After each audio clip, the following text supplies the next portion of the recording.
इज़ूकू bull है जो iris family से था, जिसकी प्रोडक्शन पूरी ऑफ कोर्स ऑस्ट्रेलिया में तो फेमस है ही है। जो जर्सी लवर्स हैं उनको पूरी तरह इस बात का पता है कि आयरिस फैमिली क्या है। कलेक्शन की बात कर रहा हूँ एंगस की, शर्ले की और हेरफर्ड की। इनकी एक अच्छी कलेक्शन और जो उनके टॉप के बुल हैं वो हम यहाँ पे लेके आए। हम ये जेनेटिक्स टॉप एंड, और इसीलिए हमारा ये एक्सपेंसिव भी है कि मुझे अपने हर्ड को इम्प्रूव करना है, और क्वालिटी जेनेटिक्स जो है वो सस्ता नहीं होता। तो हम अपने फार्म के साथ साथ फार्मर्स को भी ऑफ़र करते हैं वही सीमन जो Australian farmer right now use कर रहा है और हम राइट नो यूज़ कर रहे हैं, वही आपको अवेलेबल है।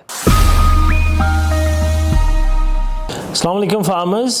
स्लीक जीन की इतनी ज़्यादा खुशी थी कि फार्मर्स को ये एक्सप्लेन नहीं कर पाया पहले वीडियोस चली स्लीक की कि हम वो फार्मर्स जो भी जर्सी के सीमन का वेट कर रहे थे, दूसरे बुल्स हॉल्स्टेन का वेट कर रहे थे तो और कुछ हमारे पास बुल जो सोल्ड आउट थे उनका वेट कर रहे थे। तो ऐसा नहीं है कि सिर्फ स्लीक जीन ही आया इस दफ़ा अल्हम्दुलिल्लाह पाक, क्योंकि हमने बीफ का काम शुरू किया है। बीफ में हम बड़ा हैविली इन्वेस्ट कर रहे हैं और बीफ में एक पूरा रिसर्च बेस्ड प्रोग्राम हम कर रहे हैं ऑफ कोर्स GCLI से भी, CBG से भी मिल के।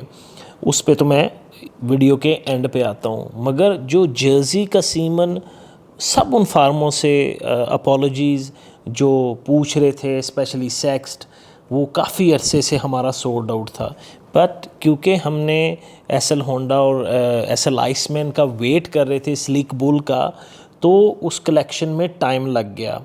फिर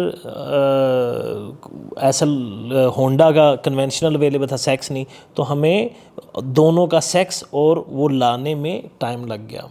मगर हम इस दफ़ा जो इज़ूकू बुल है जो आयरिस फैमिली से था, जिसकी प्रोडक्शन पूरी ऑफ कोर्स ऑस्ट्रेलिया में तो फेमस है ही है। जो जर्सी लवर्स हैं उनको पूरी तरह इस बात का पता है कि आयरिस फैमिली क्या है। और फिर इज़ूकू जो आया, और ये एक इज़ूकू का सन जो है वेंचुरा, वो भी अवेलेबल है। उसके बाद एक पूरी सीरीज़ है जर्सी के बुल्स की, जिसमें लेमन पील है, डगन है, बोरंग है, ये काफ़ी बुल्स उसके अवेलेबल हैं। वो हम आपसे कैटलॉग शेयर करेंगे। मगर वो जर्सी लवर जो ये कह रहे थे कि नहीं आ रहा था, उसका आपको इन्फॉर्मेशन बड़ी ज़रूरी थी। फिर कुछ हॉल्स्टेन के बुल ऐड हुए और कुछ जो हमारे पास स्टॉक फिनिश था, स्पेशली विक्टोरिया का जो रेड बुल है हमारा, उसका भी हमारे पास अवेलेबल नहीं था। फिर पिलबरा की एडिशन की है हमने। मैग्नेट बुल है, ये काफ़ी हमारे पास अवेलेबल नहीं थे। एक अच्छी collection of course sleek bull की तो है ही है। मगर एंड में क्योंकि हमने अब बीफ पे पिछले 1.5-2 साल से हम काम कर रहे हैं, तो इस दफ़ा जेनेटिक ऑस्ट्रेलिया के जो टॉप एंड बुल हैं वो हम बीफ में भी लेके आए। मैं ब्राह्मण की बात नहीं कर रहा यहाँ पे, मैं कलेक्शन की बात कर रहा हूँ एंगस की, शर्ले की और हेरफर्ड की। इनकी एक अच्छी कलेक्शन और जो उनके टॉप के बुल हैं वो हम यहाँ पे लेके आए। जैसे एग्जैक्टिव हो गया, इस तरह के बुल हम लेके आए हैं यहाँ पे। उनकी भी एक सीरीज़ की मैं पूरी एक वीडियो चलाऊँगा।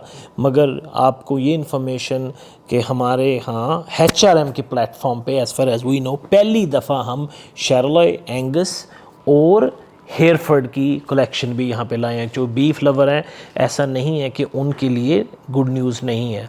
तो एक पूरा कॉम्बिनेशन के साथ ये मैं शिपमेंट लाया। वेट ज़रूर है, बट इस दफ़ा जो कलेक्शन है मैं ख़ुद बड़ा लुक फॉरवर्ड कर रहा हूँ ऑफ कोर्स इनकी इंसेमिनेशन का और फिर इनके कॉफ का। कोई क्वेश्चन हो आप हमें SMS कर सकते हैं, हमारी टीम को कर सकते हैं। अगेन फार्मर्स, हमारा जेनेटिक्स यस हम सेलिंग करना एक पार्ट ज़रूर है, मगर कोर हमारा HRM लाइफ स्टॉक है। हम ये जेनेटिक्स टॉप एंड, और इसीलिए हमारा ये एक्सपेंसिव भी है कि मुझे अपने हर्ड को इम्प्रूव करना है, और क्वालिटी जेनेटिक्स जो है वो सस्ता नहीं होता। तो हम अपने फार्म के साथ साथ फार्मर्स को भी ऑफ़र करते हैं वही सीमन जो Australian farmer right now use कर रहा है और हम राइट नो यूज़ कर रहे हैं, वही आपको अवेलेबल है। Thank you very much.